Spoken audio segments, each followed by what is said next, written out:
Is artificial intelligence ageist? Let's find out with today's amazing special guest, Debra Albert. Welcome to the Artificial Intelligence Podcast, where we make AI simple, practical, and accessible for small business owners and leaders. Forget the complicated tech talk or expensive consultants. This is where you'll learn how to implement AI strategies that are easy to understand and can make a big impact for your business. The Artificial Intelligence Podcast is brought to you by Fraction AIO, the trusted partner for AI digital transformation. At Fraction AIO, we help small and medium-sized businesses boost revenue by eliminating time-wasting, non-revenue generating tasks that frustrate your team. With our custom AI bots, tools, and automations, we make it easy to shift your team's focus to the tasks that matter most, driving growth and results. We guide you through a smooth, seamless transition to AI, ensuring you avoid costly mistakes and invest in the tools that truly deliver value. Don't get left behind. Let Fraction AIO help you stay ahead in today's AI-driven world. Learn more and get started at fractionaio.com. Now, Debra, I'm excited to have you on the show today because this is a topic I haven't thought about a lot. But if AI is trained on content people write on the internet, then the people who spend the most time on the internet are going to be the most overly represented. Yes, exactly that.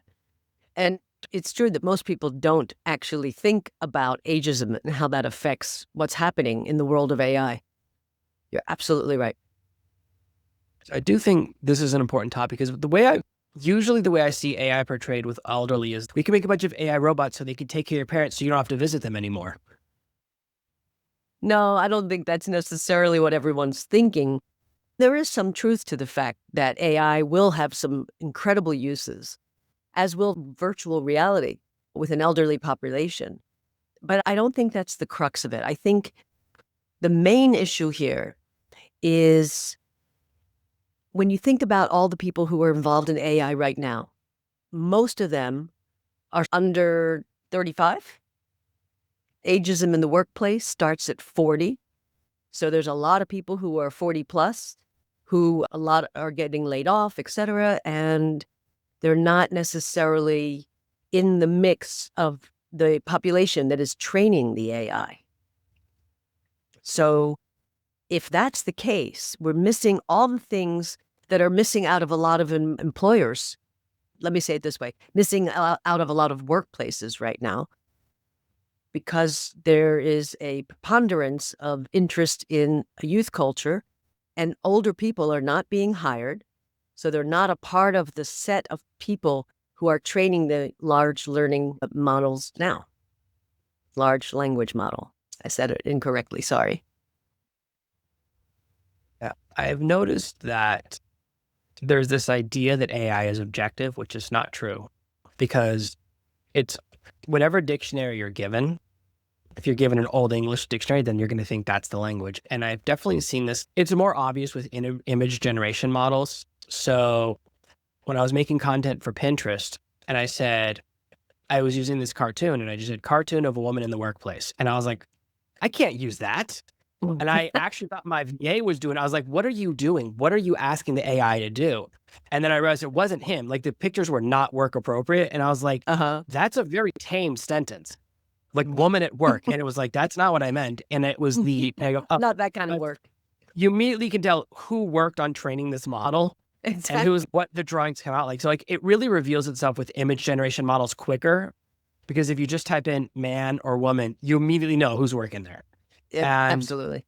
With the language models, it's more subtle. I've run into definite inconsistencies with gender stuff, not so much with age stuff, but definitely I was working on a romance novel, and in the romance novel, the main character and the antagonist are both women fighting over the same man. And it was like, and the AI goes, a woman can't be the bad guy.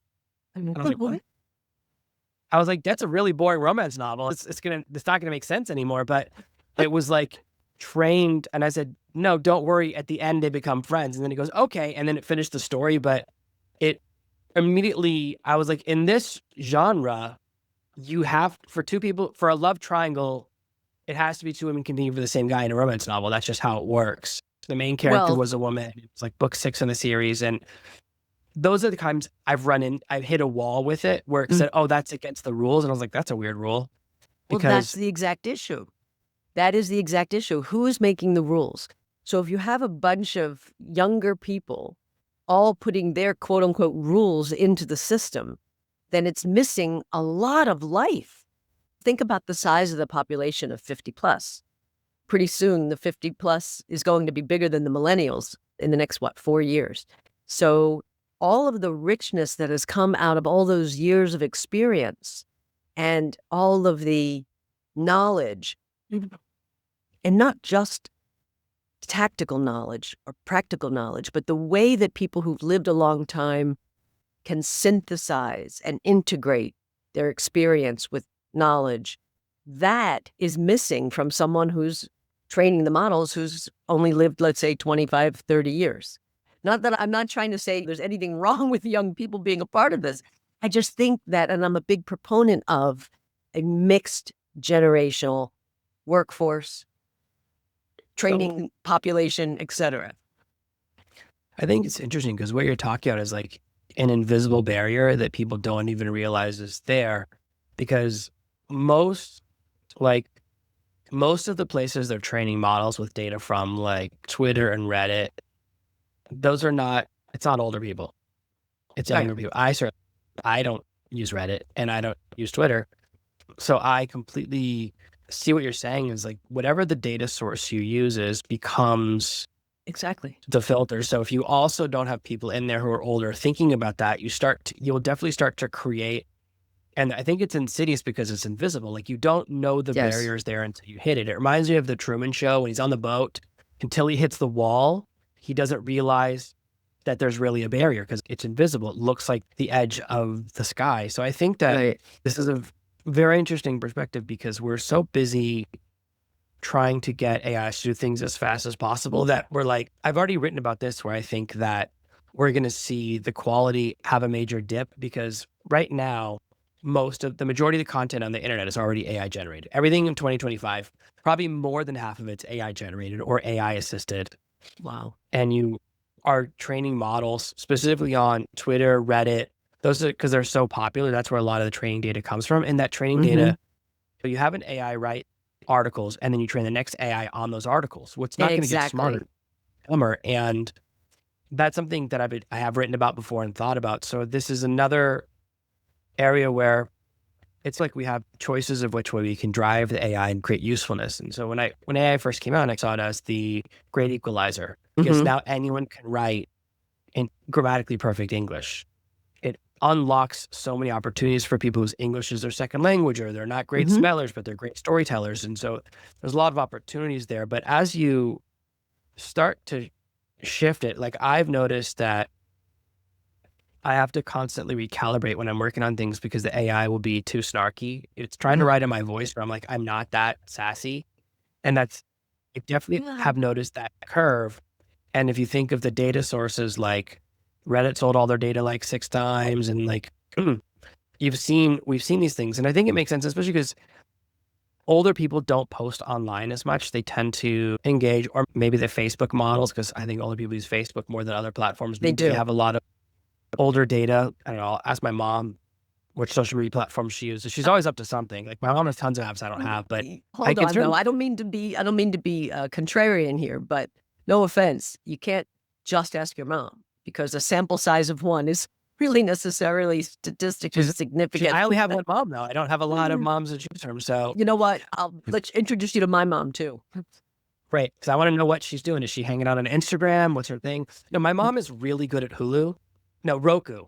She's got a Roku device. My sister set up, and she's doing, I don't know, she's doing channels. So my mom, in some ways, is very tech savvy more than me because there's certain things she does that I don't do. But I think that we make this assumption that, and my kids already make it about me, that they're like shocked that my computer doesn't have touchscreens. They're like, what are you doing with that keyboard? That's weird. And it reminds me of Back to the Future when the kids see him playing the video game holding the light gun, and they're like, oh, gross. And that's to touch the controllers. That's hilarious. Look down on the technology of our parents. It's just the way it is. Yeah. My kids can't understand. Hold on. Also, what's happened is that we not only look down on the technology of what was, who knows what Betamax is anymore, right? You probably don't either. No, we had. Oh, really? When I was a kid, we had to go to the smaller section of the video store. Oh, that's funny. No, I know We, exactly what it we is. look down upon the people who aren't tech savvy. We look down upon, I'll say for the most part, older people because of the preconceived notion that we're not up to snuff on the technology. And I'd like to dispute that right now by saying that my 90-year-old mother, 3 years ago, bought her own Oculus because she wanted to visit all around the world and do meditation and do things right through her goggles. It's not true that all people over a certain age are Luddites. Yeah, I think it's just an assumption, and it's Yeah, one we don't it's a really think bias. about. I didn't realize. I can tell you that people started treating me significantly different when my hair turned gray. No doubt. So my hair turned gray around 4 years ago, right around when I turned 40, and people started treating me way better, actually, like way more respect-y and like less like a kid. Maybe it's because I have a high voice, I don't know, but I haven't noticed the second shift where they start to think I'm bad at technology yet. But I certainly did notice that there was a shift. Like people spoke to me with a little bit more, they believed my expertise a little bit more. So I'm in maybe the middle phase, and maybe it'll only last a few more years where they shift to, and I was just an old, because like I worked at a startup for a while this year. I was the oldest person, and it was really weird. Yeah. Where are you located? So I'm based in Florida. So my entire business is online, remote, but my business is based in Florida. Most of my clients are in Florida. So I guess maybe everyone is where everyone goes to retire. So in Florida, I'm quite the young whippersnapper. Exactly. That's where I was going. But let's get back to the AI thing, because in fact, it really is important. And I would like your listeners to rally around the idea of, if you're not already at least practicing or playing, I should say, with AI, if you're not having conversations with, whether it's ChatGPT, Claude, Perplexity, etc., Gemini, do it, because you're not going to break anything. Go into these LLMs, go into these AI models, and start to ask it questions, even simple questions. Once you get through the sort of, I'll call it a fear barrier, if in fact you have that, you'll see it's fun, it's easy, you're not going to break anything. Type away, and if you're set up so that you can just talk to it and it will talk back, do that, because we have to get people who have a wide range of experience, a long history of, as I said before, synthesizing and integrating their experiences, because it will flavor the current data set that is in these models so that it's reflecting what is actually happening in the world. The world does not consist only of Gen Z and their thinking and their attitudes and their values. The world is way bigger than that. So we need to include all of these people to input in these models. Yeah, I think this makes a lot of sense to me, because it doesn't, especially if it's not trained on or if it's not used to talking to older people, then one thing I've experienced, because my second language is Japanese, when I'm speaking in English and like someone older is in my way, I just want to push them down the stairs. But in Japanese, Welcome I'm to my always like, world in New York City. tell you this, in Japanese, I revere the elderly. I'm like, Absolutely. honor their experience. And I'm like, Yes. excuse me, can I help you carry that? I'm holding the bus door, all that stuff. Like, I have a complete, not only when your language change your personality, I have a completely different perspective. Like, I would never push an old person in Japanese. Like, no way. English, absolutely. I get it. There's this, and you're also, they've done all these studies. I read about how the elderly in Chinese and Japan keep getting smarter and smarter. So the expectation affects reality. That you think your memory will go, and so it does. There's a connection to that. Yes. And I do think that what will happen is that if the only perspective you have on people over 50 is from people under 20, then they're all going to think that they're like, my kids are shocked that like my son is reading Charlotte's Web right now, and he's shocked that I know how to read. I was like, this is a book for 10-year-olds. I can read it. Like, I write books for a living. I can read this. But it really happens where kids have these expectations that you only know the old way of doing things. And that you can't handle Right. technology. And these assumptions I felt the same way about my kids, like my parents. I was like, oh, the music you listened to is gross. You don't understand me. And I feel that way about my kids and their TikTok music. And you Yeah, and if exactly. you're only training based on these assumptions, you're going to get flawed data. And I think that's one of the core problems with AI. The Yeah. central thesis is that whatever data you train it on, that affects its reality. So it's not objective. Yes. That's such an important lesson because people assume that it's always right. And we're seeing a Correct. lot of people get into trouble. There's a lawyer who got in trouble recently. He submitted a brief Yep. and 21 out of 24 cases were fake. Yeah, That's yeah, a yeah. high Yeah, percentage. he actually won the case, and then they found out that it was all generated by AI. Totally false cases, precedents, and It's a really big then problem. then they reversed the decision. And the problem with AI is not that it's wrong, it's the confidence. So it tells the truth and in an accuracy with the same level of confidence. And Yeah. I was testing this a while ago when I first discovered this, and it was telling me this story. And I said, oh, can you give me links? It will give me a bunch of links to the stories. They were all fake. Oh, So wow. as this confidence, it will give you, and it will go, I would never make that up. So it won't, you hit this wall where it goes, I wouldn't make up the data, it gets caught. And it's really, that's the problem, is that there's this high level of confidence that you might not notice. So it's not like Right. when my kids lie to me and there's a tell. That's really the danger, is that because the AI will say things with such confidence, and we see it all the time where people Yeah. this is already happening with like doctors, like people are self-diagnosing Yes. a lot. And you go to the doctor, you go, the AI said this, and the doctor's, I'm a real doctor. And I saw this study that said AIs are more accurate than real doctors. And that's the problem. And it That's used to be, first you just used to read a website, then you got an app, and now you have an AI that gives you more confidence. And I think that we're going to see more and more of these problems until we figure out the solution, because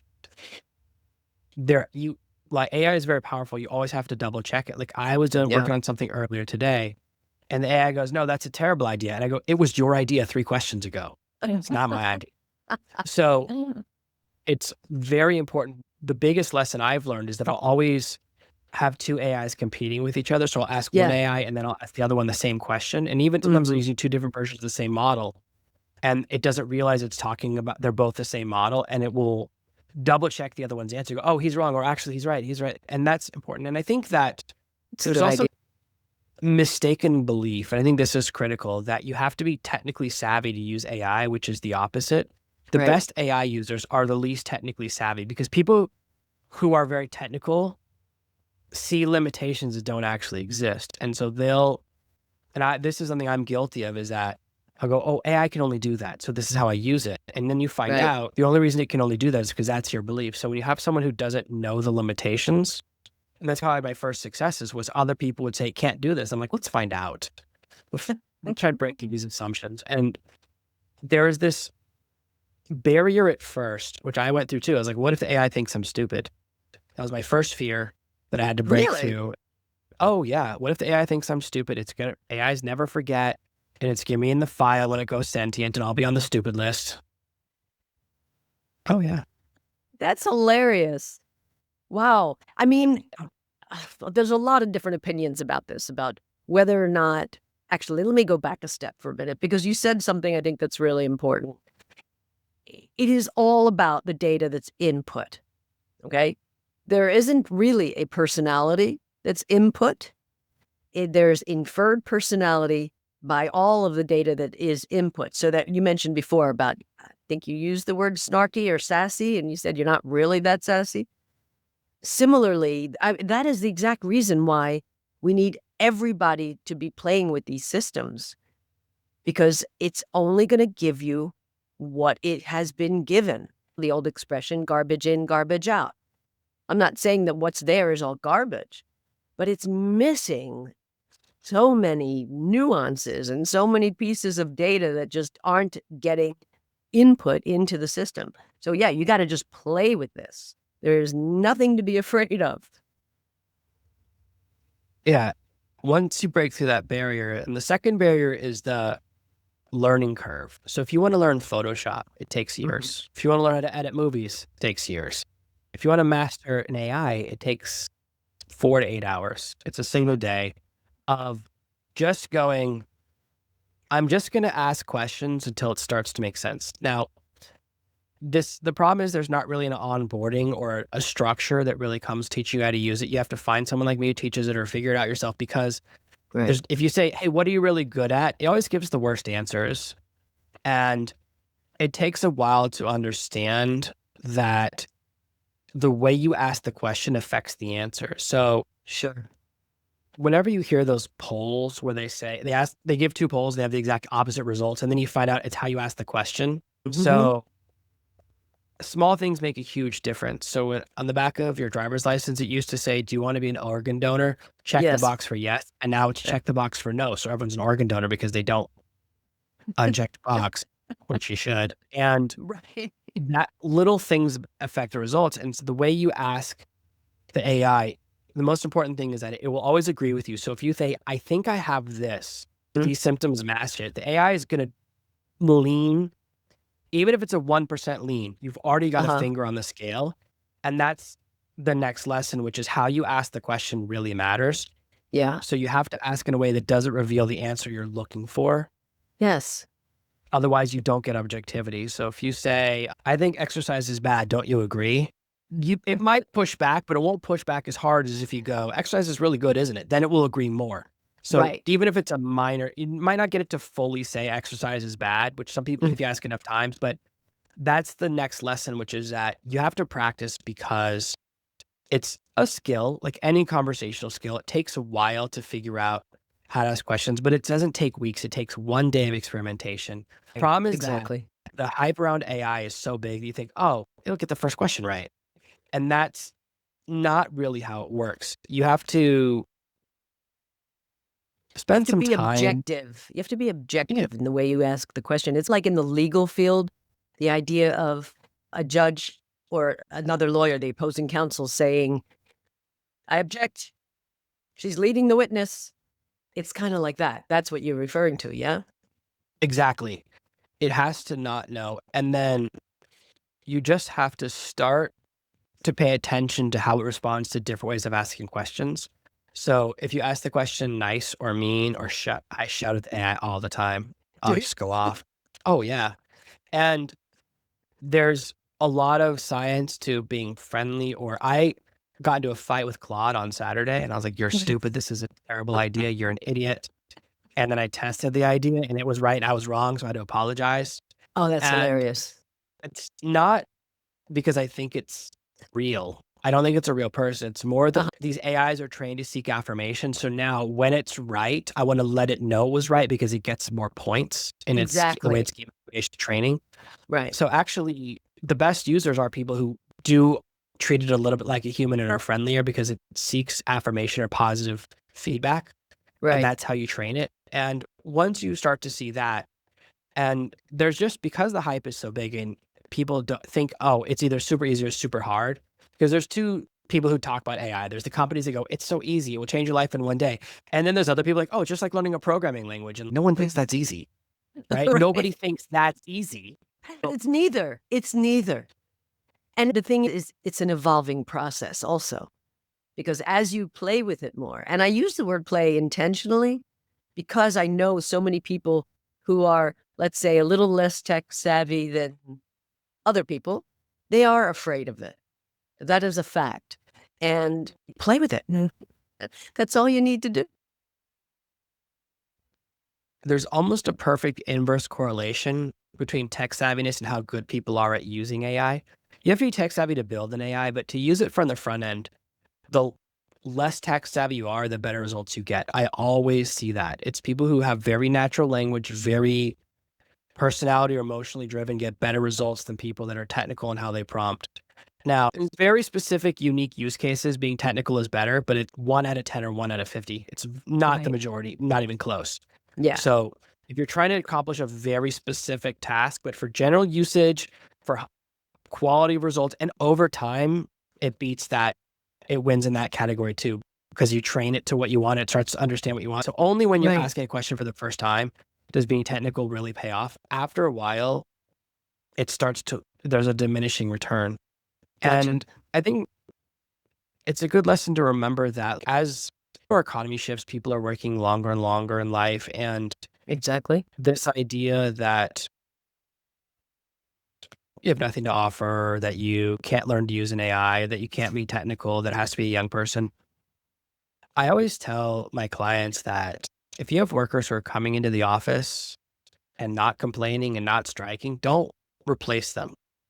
Because it's like, you see, if people don't want to work in nice offices, then they're not going to want to work in regular offices or wherever you are. And that's a real cultural shift we're seeing as well. And there's this danger with younger users, which is that they cut corners if no one's looking. And I'm certainly was guilty of this when I was younger, which is that you don't double check the AI's output. And the more you start That's to bad. do, that's when you start to have something slip through the cracks. So there Yeah. is this balance of trust but verify. Use the tool and Mhm. double check its output. That's really where the magic happens. And I think that if you don't have experience, then you don't have the ability to check the AI's work. You will miss those things. So there's a lot of areas where someone older, someone more experienced has a lot of advantages. And I can mimic an expert. I can have an AI write a contract, but if something's wrong, I won't know. I'll never Right. know. An AI can tell me something's wrong, but I won't actually know. And that's a significant difference that I try to explain, that it's better to have the oversight done by an expert than just by a random person. I think Right. that's critical. Absolutely. Yeah. And it's if I wanted to write a contract on something right now, yeah, I think the AI would do a great job at giving me a baseline. And the other thing, if you ask good questions of it, it will not only give you a baseline, it'll help you to think about things that maybe you hadn't thought about before. Then go to a legal expert and say, here's a baseline. Here's some things that I'm concerned about, things you might not have thought about. And then you'll get a really great product. We're not at a stage yet where we both keep saying this. It's not 100% correct. But also, when you look at younger people versus older people, and I'm not ageist, I'm actually anti-ageist, but it does exist. It's quite prevalent in our society, and more so in our society than others. Yeah. I just literally lost my train of thought. Oh, senior moment. Yes. Not supposed to say that. No, but literally I lost my train of thought.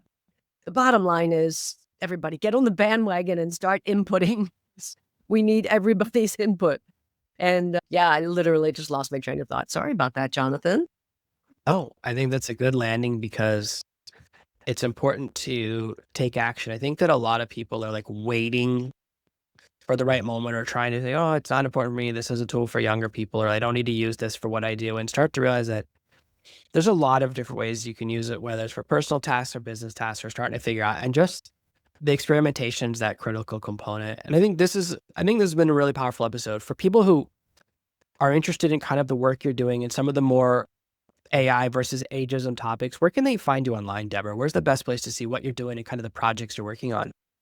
Actually, if you look at my LinkedIn profile, Debra Albert NYC, it'll actually show not what I'm doing now. There's a banner that says the cat is almost out of the bag because I'm stealthily co-founding a startup that has to do with a lot about this topic and about helping people who are older, maybe less tech savvy, find opportunities for volunteering or flex time work.